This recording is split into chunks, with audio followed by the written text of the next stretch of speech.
ಅಬ್ರಹಾಮಿಕ್ ನಮಗೆ ಸಿಕ್ಕ ಕೆಲವು ಫಲಿತಾಂಶಗಳನ್ನು ನಾವು ಪರಿಶೀಲಿಸೋಣ. ಅಲ್ಲಿ ಸಾಕಷ್ಟು ಹಿಂದುಳಿದಿರುವಿಕೆ ಉಂಟಾಗ್ತದೆ ಮತ್ತು ನಾವಿದನ್ನು ಅನುಭವಿಸ್ತಿದ್ದೀವಿ. ಸಮಾಜದಲ್ಲಿ ನಾವು ಅನುಭವಿಸುವ ಫಲಿತಾಂಶಗಳು. ಹೆಚ್ಚಿನ ಅಬ್ರಹಾಮಿಕ್ ಧರ್ಮಗಳಲ್ಲಿ ವೈಜ್ಞಾನಿಕ ಮನೋಭಾವ ಬೆಳೆಯುವುದಿಲ್ಲ. ಅಥವಾ ಸರಿ, ನೀವು ವಾದಿಸಬಹುದು, ಆದರೆ ಪಾಶ್ಚಿಮಾತ್ಯ ನಾಗರಿಕತೆಯು ಕ್ರಿಶ್ಚಿಯನ್ ಧರ್ಮಕ್ಕೆ ಸೇರಿದ್ದು ಅಂದು.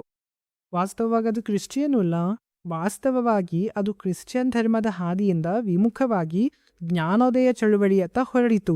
ಮತ್ತು ನಿಮಗೆ ಗೊತ್ತಾ, ಅದು ಕ್ರಿಶ್ಚಿಯನ್ ಧರ್ಮದ ಅಬ್ರಹಾಮಿಕ್ ಕಲ್ಪನೆಗಳಿಂದ ಬೇರ್ಪಟ್ಟಿತು, ನೀವು ಹಾಗೆ ಹೇಳೋದಾದ್ರೆ.